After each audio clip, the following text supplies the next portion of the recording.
श्री सच्चिदानंद सद्गुरु साईनाथ महाराज की जय।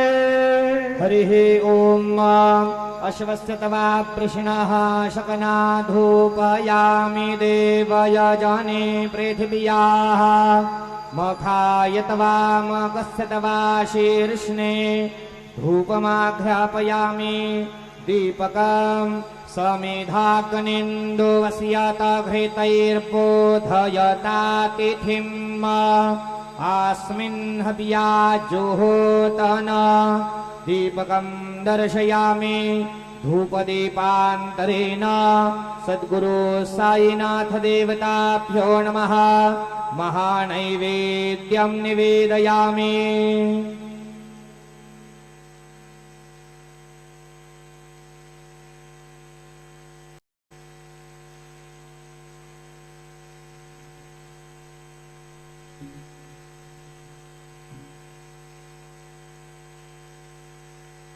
हरिः ओम।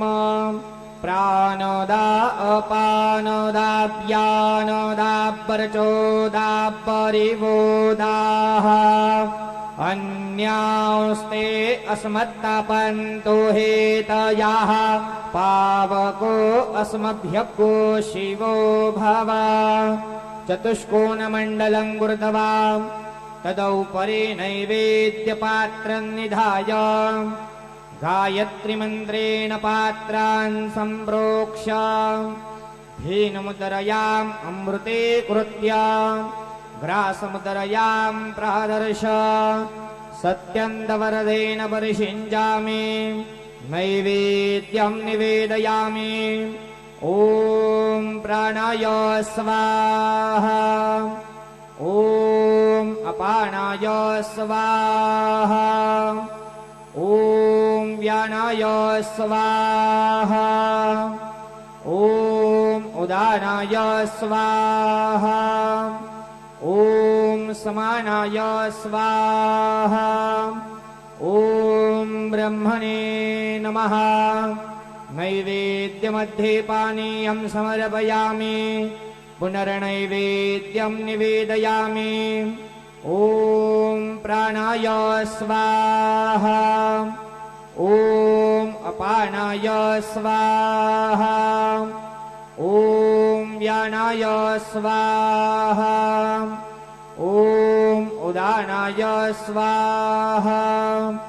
ॐ समानाय स्वाहा ॐ ब्रह्मणे नमः। नैवेद्यं निवेदयामि हस्तप्रक्षालनं समर्पयामि मुखप्रक्षालनं समर्पयामि। सद्गुरु साईनाथ देवताभ्यो नमः प्रार्थनापूर्वकं नमस्कारं करोमि। तथा च मंगल आरार्य दीपं दर्शयामि।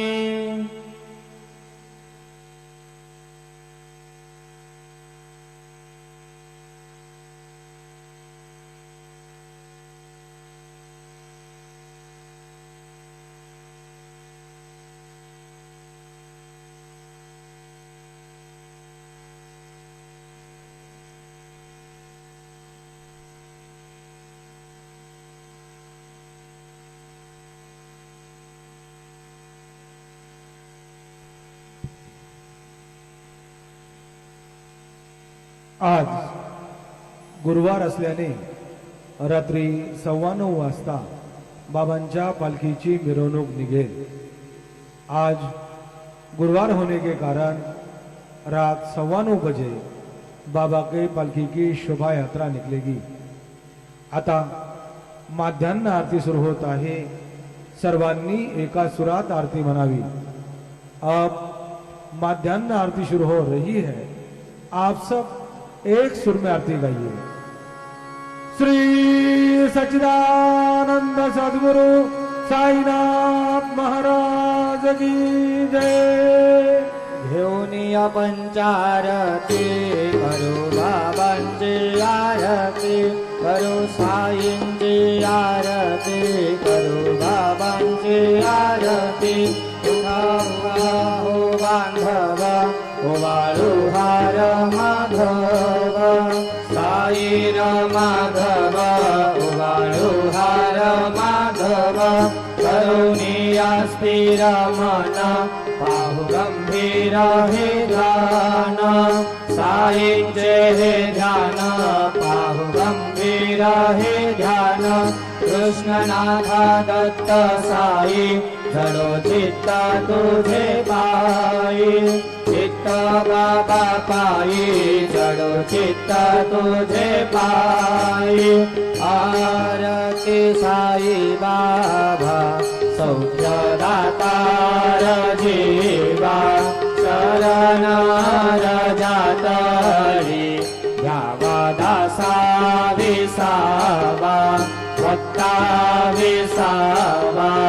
आरती साई बाबा कारुण्य नंद स्वस्वरूपी राहे दंग मोक्ष जना दावे निज डोळा श्रीरंग डोळा श्रीरंग आरती साई बाबा जया मनी जैसा भाव तया तैसा अनुभव दाविसे दया घना ऐसे तुझी ही माव तुझी ही माव आरती साई बाबा तुमचे नाम ध्याता हरे संस्कृती व्यथा अगाध तव करणी मार्ग दाविसी अनाथा दाविसी अनाथा आरती साई बाबा कलियोगी अवतार सगुण पर ब्रह्म साचार अवतीर्ण झाला से स्वामी दत्त दिगंबर दत्त दिगंबर आरती साई बाबा आठा दिवसा गुरुवारी भक्त करी दिवारी प्रभु पद पहावया भव भय निवारी भय निवारी आरती साई बाबा माझा निज द्रव्य ठेवा तव चरण रज सेवा मागणे हेची आता तुम्हा देवाधिदेवा देवाधिदेवा आरती साई बाबा इच्छित दीन चातक निर्मल दोया निज सुख पाजावे माधवाया संभळ आपुली भाक आपुली भाक आरती साई बाबा सौख्य दातार जीवा शरण जातली घ्यावा दासा विसावा भक्ता विसावा आरती साई बाबा जय देव दत्ता अवधूता हो साई अवधूता घोरणी करतव चरणी ठेवी तो माथा जय देव अवतरसी तो येता धर्माते लाली नास्तिकांना हे तो नाविसी निज भजनी दाविसी नाना लीला असंख्य रूपांनी हरिसे दीनांचे तो संकट दिन रजनी जय देव दत्ता अवधूता हो साई अवधूता धोरुणी करतव चरणी ठेवी तो माथा जय देव यवन स्वरूपी ऐक्या दर्शनत्वादिदले संशय निरसुनिया तदवैतादालविले गोपी चन्दा मन्दा त्वाञ्चे उद्धरिले मोमिन वंशे जन्मुनि लोकातार्यले जय देव दत्ता अवधूता हो साई अवधूता तोरुणी करतव चरणी ठेवी तो माथा जय देव भेदन तत्वे हिंदू यवनांचा काही लावायासी धारा पुनरपि नरदेहे पाहसि प्रेमाने तो हिंदू यवनाहि याविसि आत्मत्वाने व्यापकः साई जय देव दत्ता अवधूता हो साई अवधूता जोडुनि करतव चरणी ठेवी तो माथा जय देव देवा साईनाथ त्वत्पदनत भावे परमाया मोहित जनमोचन झनि भावे त्वत्कृपये फलांचे संकट निरसावे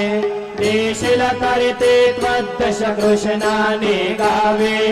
जय देव दत्ता अवधूता हो साई अवधूता जोडुनि करतव चरणी ठेवी तो माथा जय देव शिर्डी माझे पंढरपुरा साई बाबा रमावर साई बाबा रमावर शुद्ध भक्ती चंद्रभागा भाव पुंडलिक जागा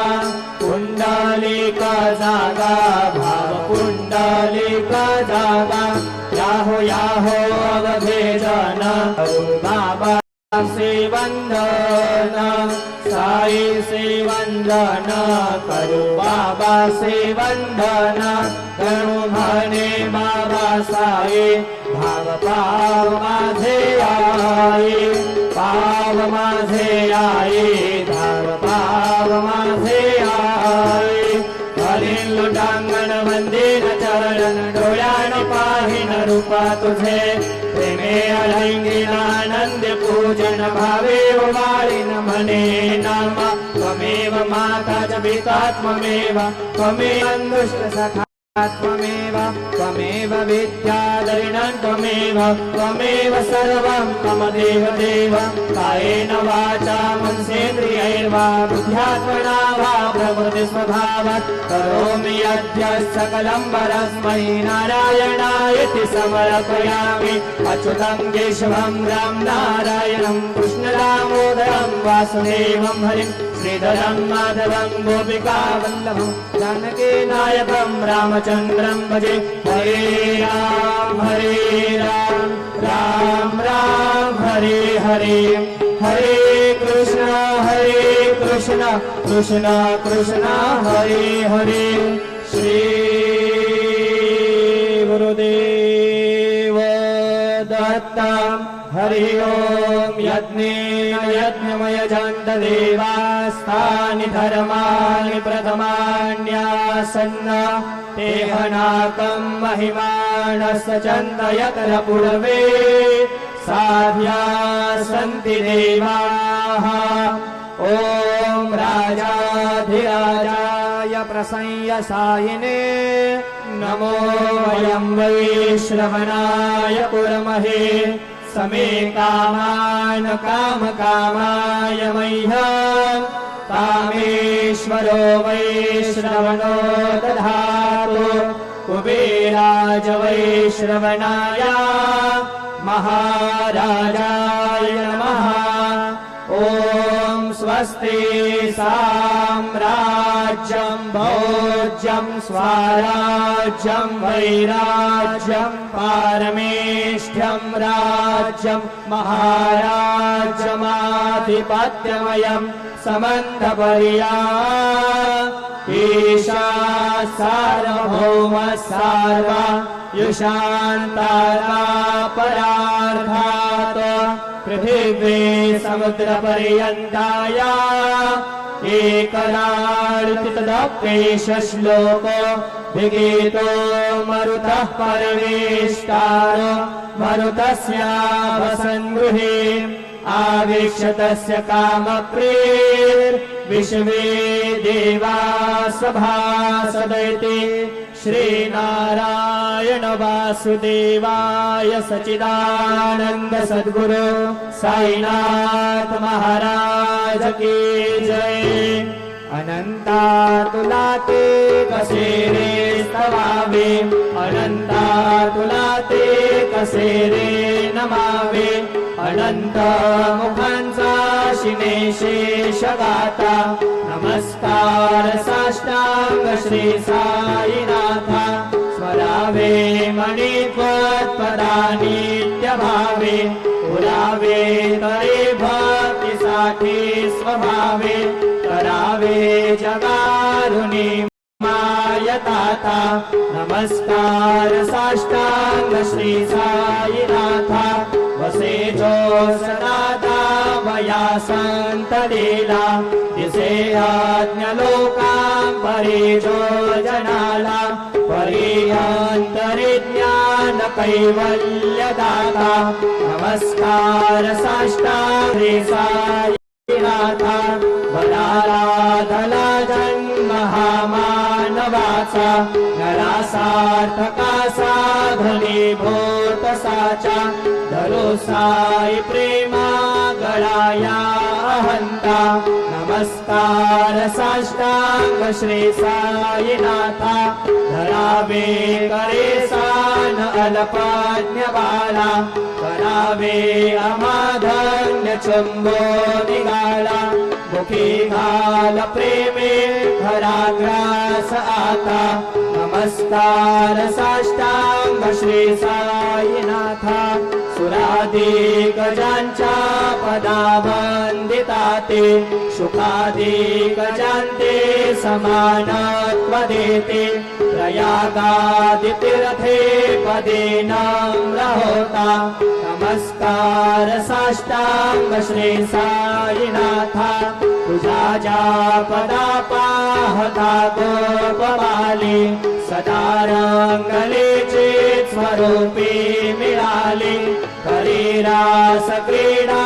सवे कृष्णनाथा, नमस्कार साष्टांग श्री साईनाथा, तुला मागतो मागणे एकावे,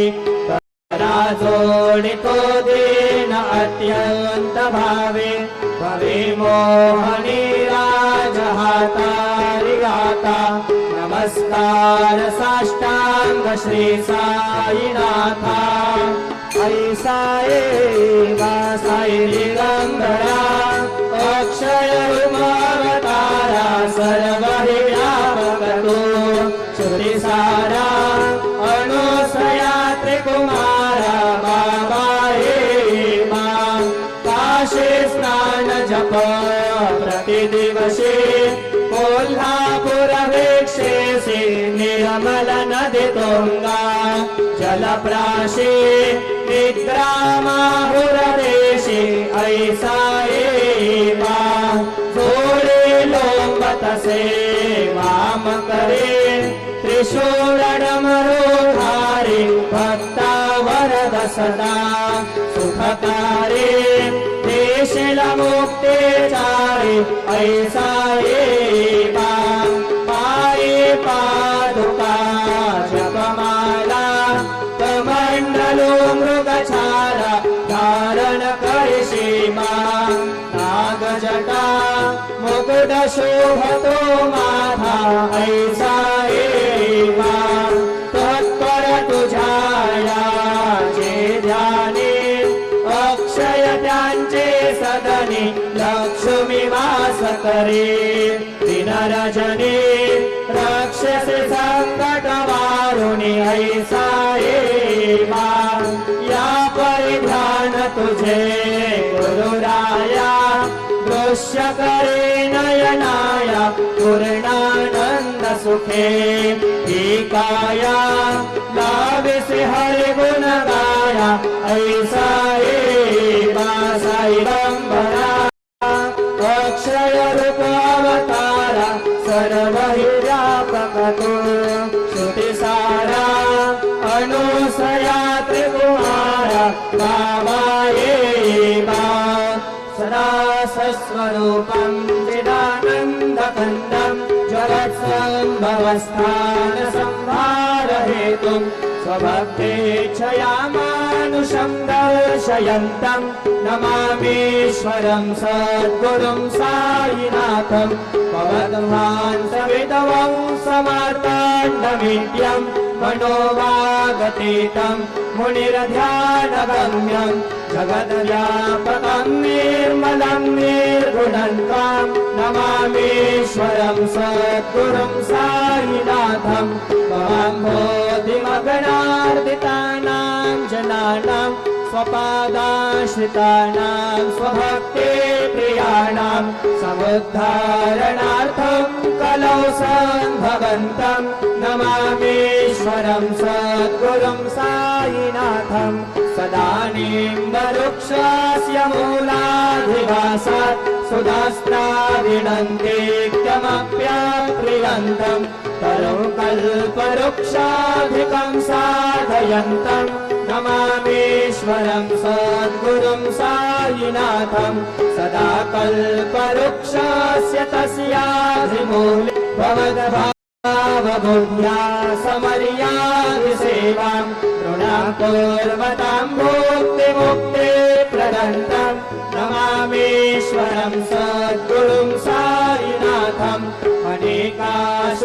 अनेकाश्रुतातरतलीला विलासै समावेष्टुतेषां भास्वत्प्रभावम् अहं भावहीनं प्रसन्नात्मभावं नमामीश्वरं सद्गुरुं साईनाथं सदा विश्राममेवाभिरामं सदा सज्जनैः संस्तुतं सन्मध्ये जनामोदरं भक्तभद्रप्रदन्तं नमामीश्वरं सद्गुरुं साईनाथम् अजन्माद्यमेकं परब्रह्म साक्षात् स्वयं सम्भवं राममेवावतीर्णं भवद्दर्शनं पुनीतप्रभोहं नमामीश्वरं सद्गुरुं साईनाथम् श्री साईश कृपानिधेऽखिलनृणां सर्वार्थसिद्धप्रदा युष्मत्पादरजप्रभावमतुलं धातापि वक्ता क्षमः सद्भक्त्या शरणं कृताञ्जलिपुट सम्प्रापितोऽस्मि प्रभो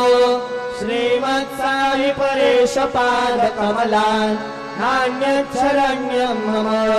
साई रूपधर राघवोत्तमं भक्तकामविरुद्धध्रुवं प्रभो माययोपहत चित्तशुद्धये चिन्तयाम्यहर्निशं मुदा शरत्सुधांशो प्रतिमं प्रकाश कृपात्वपात्रं तव साईनाथ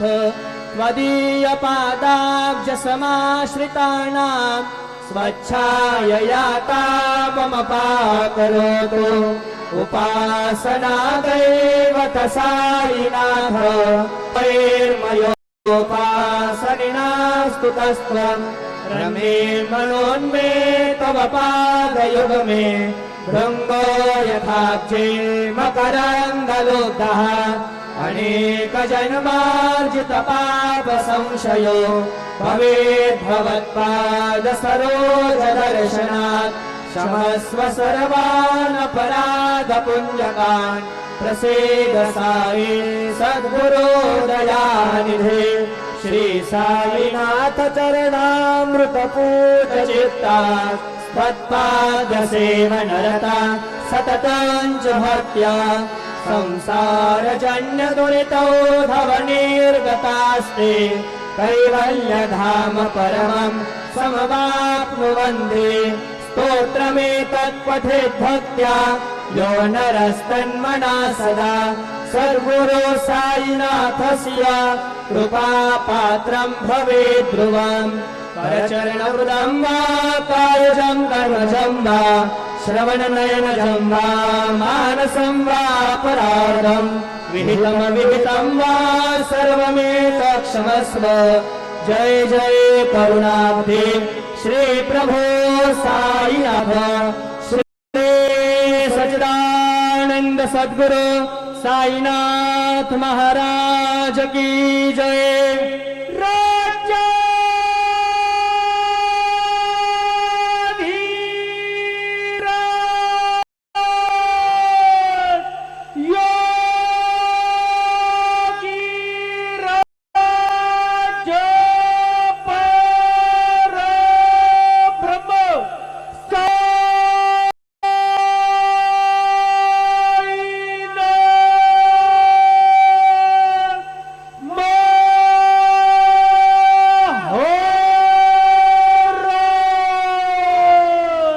श्री सच्चिदानंद सद्गुरु साईनाथ महाराज की जय।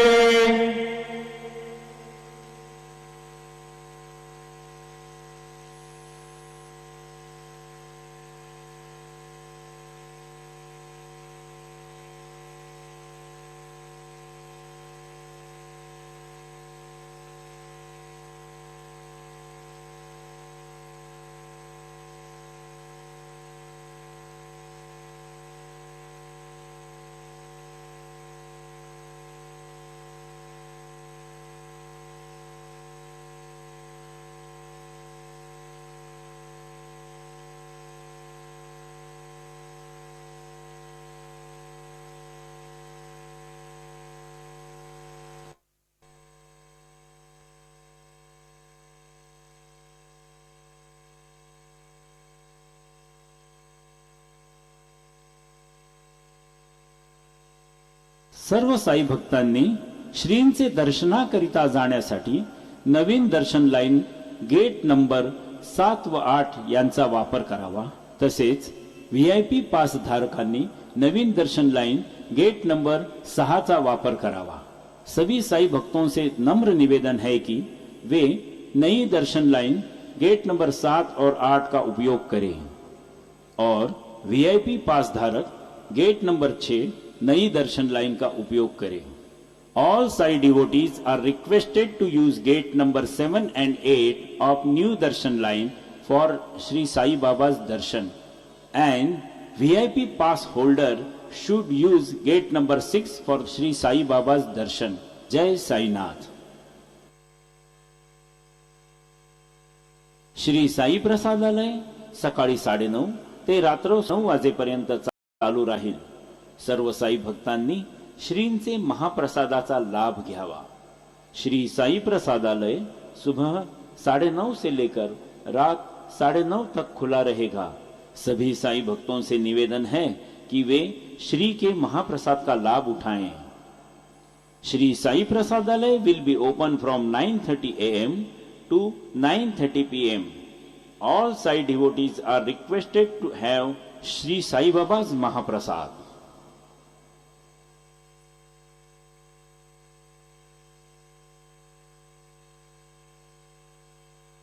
ओम साई राम। सर्व साई भक्तांना कळविण्यात येते की श्रींचे दर्शनानंतर उदीप्रसाद काउंटर जवळ नाश्ता पाकिट व श्रींचे महाप्रसाद भोजनाकरता टोकन देण्यात येणार आहे।